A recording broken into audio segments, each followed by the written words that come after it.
Morning student. आज हम paper 5 learning and teaching का नेक्स्ट जो इम्पॉर्टेंट टॉपिक है जो है कि national education policy and teacher, इस टॉपिक को डिस्कस करेंगे। जैसा कि हम जानते हैं कि नेशनल एजुकेशन पॉलिसी ये 1996 में आया था। 1986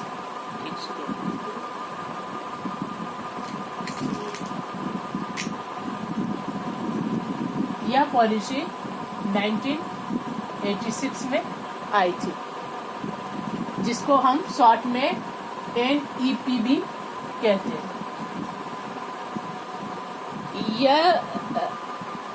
इसको हम कमीशन ना करके पॉलिसी बोलते हैं, क्योंकि इससे पहले राधा कृष्णन आयोग या मुदालियर या कोठारी ये सब कमीशन थे, और इस कमीशन ने अपने महत्वपूर्ण सुझाव शिक्षा से संबंधित और अन्य जितने भी क्षेत्र सब पे दिए थे। लेकिन 1986 में उन सभी कमीशनों ने जो सुझाव दिया, और भी बहुत तरह के कमिटी और बहुत तरह के संस्था थी, इन सब ने अनेक सारे सुझाव दिए जिससे शिक्षा को और बेहतर किया जा सके। तो इसको लेकर 1986 में एक पॉलिसी बनी थी। राजीव गांधी उस समय देश के प्रधानमंत्री थे, उन्हीं के समय में यह 1986 का नेशनल एजुकेशन पॉलिसी बना था, और इसने जो भी शिक्षा के मद में डिसीजन लिए थे वे सारे लागू किए गए थे। तो ये शिक्षकों के लिए इस पॉलिसी में भी बहुत सारी चीजें बताई गई थी, तय की गई थी, जो काफी महत्वपूर्ण है। आप लोग को ये जानना बहुत जरूरी है। तो आइए हम डिस्कस करते हैं कि national education policy and teacher, राष्ट्रीय शिक्षा नीति और शिक्षकों का उसमें स्थान। तो 1986 में 1986 में नेशनल एजुकेशन पॉलिसी बनाई गई थी। इसके अंतर्गत शिक्षकों के लिए कई तरह की बात बताई गई थी। देखिए, इसमें पॉलिसी में ये स्पष्ट रूप से कहा गया था कि शिक्षक समाज के निर्माता है। समाज पर ही बच्चों का भविष्य और देश का भविष्य और समाज का भविष्य निर्भर करता है। यहाँ तक कि इस NEP में एक बहुत ही खूबसूरत बात बोली गई थी कि यदि किसी देश की सामाजिक और सांस्कृतिक यानी सोशल एंड कल्चरल कंडीशन को देखना है, समझना है, तो उस देश के शिक्षकों को आप देख लीजिए।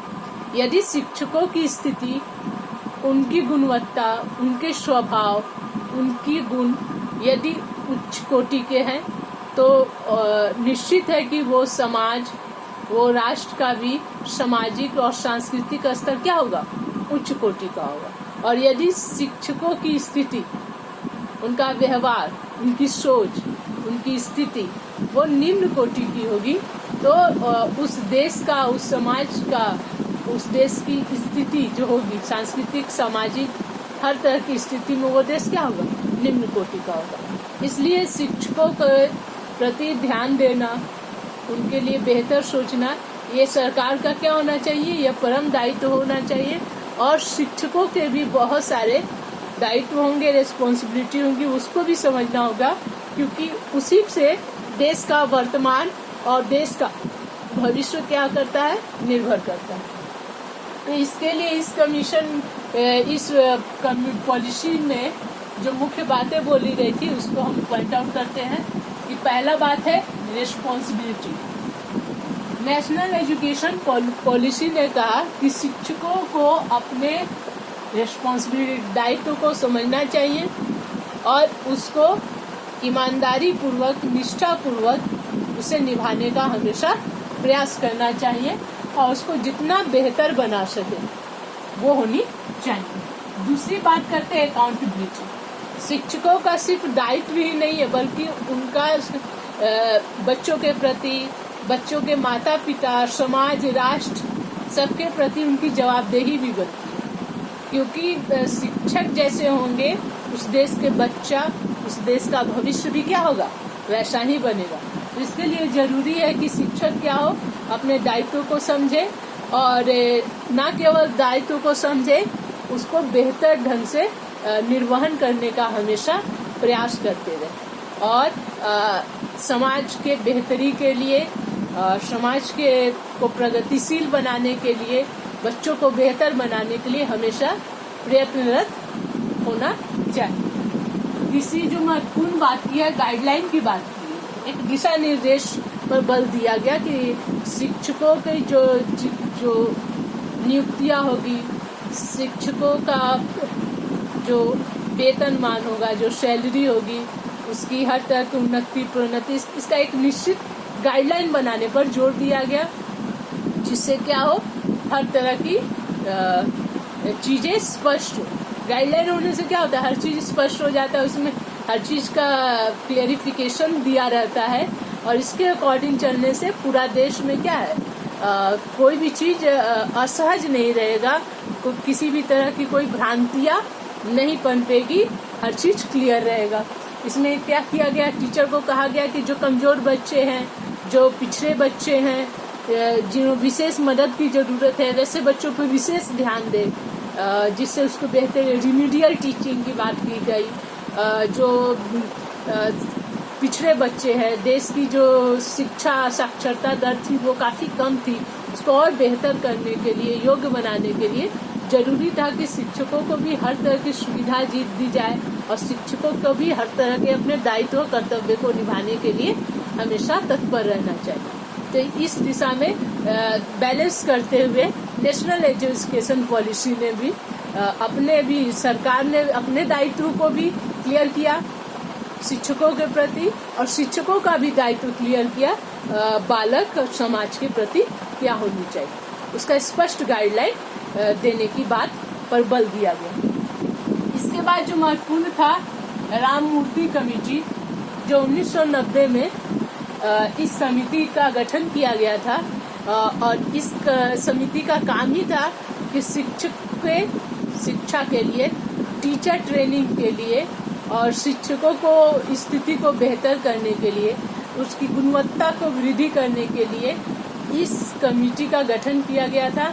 इस कमेटी ने जो सुझाव दिए वो काफी महत्वपूर्ण सुझाव दिए, जिसमें कहा गया कि जो शिक्षक हो, देखिए हुआ क्या है कि कोठारी कमीशन और मुडालियर कमीशन, इन दोनों ने, मुडालियर कमीशन ने शिक्षकों को स्थिति को बेहतर करने के लिए मूलभूत सुझाव दिए, कोठारी कमीशन ने उसको आकर्षक बनाने के लिए, ताकि इस प्रोफेशन में, इस जॉब में लोग आए, इसके लिए हर तरह की सुविधा देने की बात की। अब नेशनल एजुकेशन पॉलिसी ने इसे और आगे बढ़ते हुए कहा कि शिक्षक केवल ऐसा नहीं होना चाहिए कि हर तरह की सुविधा, उनमें वो योग्यता भी होनी चाहिए, वो क्षमता भी होनी चाहिए। इसमें कॉम्पिटेंसी बेस्ड टेस्ट की बात की गई। शिक्षक की जो बने उसमें भी हर तरह की डिग्री के साथ साथ केवल डिग्री नहीं, स्किल भी हो, योग्यता भी हो। इसके लिए उसमें सब तरह का डेवलपमेंट हो, फिजिकल, साइकोमोटर, कॉग्निटिव, हर तरह का डेवलपमेंट हो। शिक्षक में क्रिएटिविटी का गुण हो, इनोवेशन हो, रिसर्च कार्य कर सके, इस तरह की सारी सुविधाएं दी जाए, इस तरह शिक्षकों को ट्रेंड किया जाए ताकि उसका लाभ हमारे बच्चों को और समाज को मिल सके। तो राममूर्ति कमेटी ने शिक्षकों को ट्रेनिंग देने, उनको और बेहतर, योग्य, सक्षम, स्किल डेवलप करने के लिए बहुत सारे महत्वपूर्ण सुझाव दिए गए।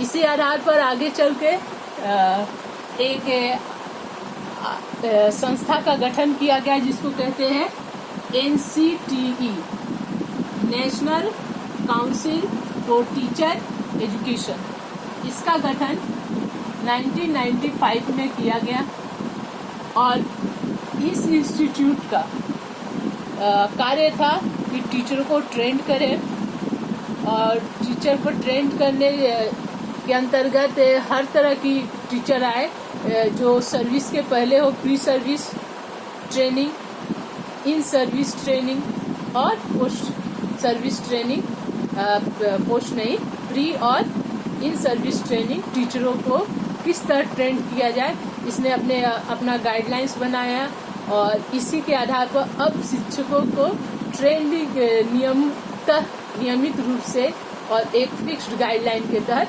ट्रेनिंग देना शुरू किया गया।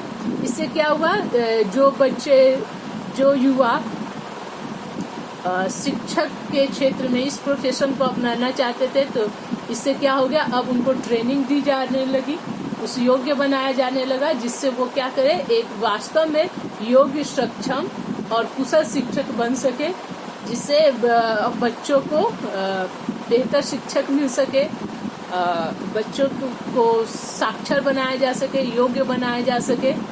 तो इस तरह शिक्षकों को और बेहतर, योग्य और ट्रेंड बनाने के लिए नेशनल एजुकेशन पॉलिसी में बहुत सारे महत्वपूर्ण कदम उठाया गया और इसके तहत शिक्षकों को स्थिति में आमूलचूल परिवर्तन देखने को मिला। चलिए, आज के लिए इतना ही। नेक्स्ट वीडियो में हम नेक्स्ट टॉपिक को डिस्कस करेंगे और यदि कुछ समझ में ना आया हो तो आप पूछ भी सकते हैं। चलिए, थैंक यू।